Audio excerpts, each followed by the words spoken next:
Course ಹೌದು, ಇದು ಸುದೀಪ್ ಸರ್ದು ಲಾಸ್ಟ್ ಸೀಸನು. ಆಮೇಲೆ ಇನ್ನು ವೇದಿಕೆ ಮೇಲೆ ಸಿಗ್ತಾರೋ ಇಲ್ವೋ ನೆಕ್ಸ್ಟ್ ಬರೋ ಕಂಟೆಸ್ಟೆಂಟ್ಗಳಿಗೆ ಗೊತ್ತಿಲ್ಲ. ಅವ್ರು ಆಲ್ರೆಡಿ ಹೇಳಿದ್ದಾರೆ ನೆಕ್ಸ್ಟ್ ಸೀಸನ್ ಮಾಡಲ್ಲ ನಾನು ಹೋಸ್ಟ್ ಅಂತ. ಜೊತೆಗೆ ನಿಮಗೆ ಕಿವಿ ಓಲೆ ಸಿಕ್ತು, ಅದೆಲ್ಲದಕ್ಕಿಂತ ಹೆಚ್ಚಾಗಿ ಸುದೀಪ್ ಸರ್ ಬಂದು ನಿಮ್ಮ ಕಣ್ಣೀರನ್ನು ಹೊರಿಸಿದ್ರು. ಸೊ ನಾನು ಯಾರನ್ನೂ ನೋಡಿಲ್ಲ ಈ ಥರ ಸುದೀಪ್ ಸರ್ ಟ್ರೀಟ್ ಮಾಡೋದನ್ನ. ನನಗೆ ಅದು ಗೊತ್ತಿಲ್ಲ, ಅವರು ಈ ಸೀಸನ್ ಲಾಸ್ಟು ಅಂತ ಟ್ವೀಟ್ ಮಾಡಿದ್ದು ಯಾವುದು ಗೊತ್ತಿಲ್ಲ. ಇನ್ನು ನಾನು ಚೆಕ್ ಮಾಡಬೇಕಷ್ಟೇ ಅದ್ರ ಬಗ್ಗೆ.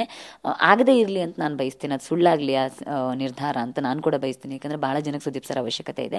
ಮತ್ತು ತುಂಬ ಜನ ಅಂದ್ಕೊಂಡಿದ್ರು ಸುದೀಪ್ ಸರ್ ನಂಗೆ ವೀಕೆಂಡಲ್ಲಿ ತುಂಬ ಬೈದಿದ್ದಾರೆ ಅಂತ. ಬೈದಕ್ಕಿಂತ ಜಾಸ್ತಿ ನನ್ನ ಜೊತೆ ತಮಾಷೆ ಮಾಡಿದ್ದಾರೆ. ಅತಿ ಹೆಚ್ಚು ಈ ಸೀಸನಲ್ಲಿ ತಮಾಷೆ ಮಾಡಿದ್ದಾಗಿ ಇಡೀ ಒಳಗಡೆ ಇದ್ದ ತುಂಬ ಜನರಿಗೆ ಒಂಥರ ಹೊಟ್ಟೆವರಿನಲ್ಲೇ ಮಾತಾಡೋರು. ನೋಡಿ ಚೈತ್ರ, ನಮ್ಮನ್ನೆಲ್ಲ ಹೆಸರು ಕರೀತಾರೆ, ನಿಮ್ಮನ್ನು ಮಾತ್ರ ಚೈತ್ರಕ್ಕ ಅಂತ ಕರೀತಾರೆ, ಎಷ್ಟು ನಿಮಗೆ ಖುಷಿ ಆಗ್ಬೋದು, ಎಷ್ಟು ಫೀಲ್ ಅದು ಸುದೀಪ್ ಸರ್ ಅಷ್ಟು ತುಂಬ ಪ್ರೀತಿಯಿಂದ ಚೈತ್ರಕ್ಕ ಅಕ್ಕ ಅಂತ ಕರೆಯುವಾಗ ನನ್ನ ಬದುಕಲ್ಲಿ ಏನೋ ಗೆದ್ದಿದ್ದೊಂದು ಖುಷಿ ಅದು ಯಾವಾಗಲೂ ಇರೋದು ನನಗೆ. ಮತ್ತು ಒಂದೊಂದು ಎಪಿಸೋಡ್ಗಳು 3-4 ಗಂಟೆ ನಡೀತಿತ್ತು. ನೀವೇನು 1 ಗಂಟೆ 2 ಗಂಟೆ ನೋಡ್ತೀರಿ, ಹಾಗೆ ಇರ್ತಿರ್ಲಿಲ್ಲ. 3-4 ಅವರ್ ನಿರಂತರವಾಗಿ ನಿಂತ್ಕೊಂಡೇ ಕಾರ್ಯಕ್ರಮ ನಡೆಸೋರು. ಮಾಡಲೇಬೇಕು, ನೀವು ಅಷ್ಟು ಮಾತಾಡ್ತೀರ.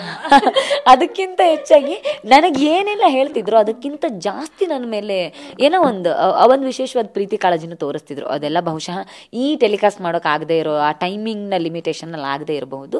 ಬಟ್ ಅದೊಂದು ಪ್ರೀತಿ ಇತ್ತು ನನಗದೇ. ನಾನು ಹೇಳಿದಾಗೆ ನನ್ನನ್ನು ಕಳಿಸ್ಕೊಡುವಾಗ ಕೂಡ ಒಬ್ಬ ತಂದೆ ಮಗಳನ್ನು ಮದುವೆಯಾಗಿ ತವರಿಂದ ಕಳಿಸ್ಕೊಡುವಷ್ಟೇ ಭಾವದಲ್ಲಿ ಕಣ್ಣೀರು ಒರೆಸಿ ನನ್ನನ್ನು ಅದನ್ನು ಕಳಿಸಿದ್ರು. ಅವ್ರು ಬಿಗ್ ಬಾಸ್ಗೆ ಯಾವಾಗಲೂ ತಂದೆ ಥರನೇ ಇರ್ತಾರೆ ಅಂತ ನನಗೆ ಯಾವಾಗಲೂ ಅನಿಸಿದೆ. ನಾನು ಅದನ್ನೇ ಅವರು ಸುದೀಪ್ ಸರ್ಗೂ ಹೇಳಿದ್ದೆ ಒಂದ್ಸಲ, ಸರ್ ಹಾಗಲಕಾಯಿ ಕಹಿಯಾಗಿರುತ್ತೆ ಆದರೆ ಆರೋಗ್ಯಕ್ಕೆ ಬಹಳ ಒಳ್ಳೆಯದು ಅಂತ. ಸೊ ನನಗದು ಬಹಳ ವಿಶೇಷ. ನನಗೆ ಸುದೀಪ್ ಸರ್ ಆ ಹಂತದಲ್ಲಿ ಅವರು ನಡ್ಕೊಳ್ಳುವ ರೀತಿ ತುಂಬ ವಿಶೇಷ. ಮತ್ತು ಅವ್ರು ಪ್ರತಿ ಸಲ ಚೈತ್ರಕ್ಕ ಅಂತ ಕರಿತಿದ್ದಾಗಲೂ ಅದೊಂದು ಒಳಗಡೆ ಆಗೋದು ಖುಷಿ ಇದೆ ಅಲ್ಲ, ಒಂಥರ ಹೊಟ್ಟೆ ಒಳಗೆ ಚಿಟ್ಟೆ ಬಿಟ್ಟಂಗೆ ಆಗೋ ಖುಷಿ ಇದೆ ಅಲ್ಲ, ಅದು ಬೇರೆನೆ. ತುಂಬ ಜನ ಕಂಟೆಸ್ಟೆಂಟ್ಸ್ ಹೇಳಿದ್ದೆ, ನಿಮಗೆ ಕರೆದಂಗೆ ಯಾರಿಗೂ ಕರೆದಿಲ್ಲ, ಹೊಟ್ಟೆ ಉರಿಯುತ್ತೆ ನಿಮಗೆ ಕರೆಯೋದು ನೋಡೋವಾಗ ಒಂಥರ ಅಸಹ್ಯ ಆಗುತ್ತೆ ಅಂತ. ಇನ್ಫ್ಯಾಕ್ಟ್ ರಜತ ಎಲ್ಲ ಕೇಳ್ತೀವಿ, ಸರ್ ನನ್ನನ್ನು ಬುಜ್ಜಿ ಅಂತ ಕರೀರಿ ಸರ್ ಅಂತ ರಿಕ್ವೆಸ್ಟ್ ಮಾಡ್ಕೊಂಡಾಗ್ಲೂ ಸುದೀಪ್ ಸರ್ ಹೇಳೋರು, ಇಲ್ಲ ನಾನು ಸರ್ ಮೇಡಮ್ ಅಂತ ಅಷ್ಟೇ ಕರಿತೀನಿ, ಅವರೇ ಅಂತ ಕರಿತೀನಿ ಅಂತ.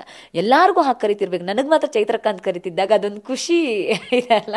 ನನಗೆ ನೆಲದ ಮೇಲೆ ಕಾಲು ನಿಲ್ಲದೆ ಇರೋ ಥರದೊಂದು ಖುಷಿ ಇತ್ತು. ಅವ್ರು ಅದನ್ನು ಅಷ್ಟೇ ಚೆನ್ನಾಗಿ ತಗೊಂಡು ಹೋದರು. ನನಗೆ ಅವ್ರು ಕೊಟ್ಟ ಆ ಭಾವನೆ ಇದೆ ಅಲ್ಲ, ಅದು ಬಹಳ ವಿಶೇಷ ಅಂತ. ಆಮೇಲೆ ಕೋಪ ಮಾಡ್ಕೊಂಡಿರೋದು ನಿಮ್ಮ ಮೇಲೆನೆ, ಕಾಲು ಎಳ್ದಿರೋದು ಜಾಸ್ತಿ ನಿಮ್ಮನ್ನೇ ಸುದೀಪ್ ಸರ್ ಈ ಸರಿ ಬಿಗ್ ಬಾಸ್ ಅಲ್ಲಿ. ಹೌದು, ನಿಜ, ಖಂಡಿತ. ನನಗೆ ಯಾವಾಗಲೂ ಹೇಳೋರಲ್ಲಿ ಒಳಗಡೆ ಯಾರ ಮೇಲೆ ತುಂಬ ಪ್ರೀತಿ ಇರುತ್ತೆ ಅವ್ರ ಮೇಲೆ ಜಾಸ್ತಿ ಕೋಪ ಬರುತ್ತಂತೆ.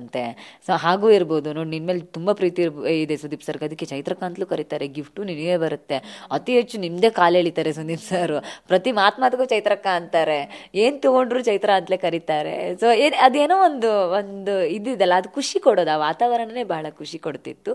ಸೊ ಆ ವಿಷಯದಲ್ಲಿ ನಾನು ಲಕ್ಕಿ ಅಂತ ಅಂದ್ಕೊಳ್ತೇನೆ.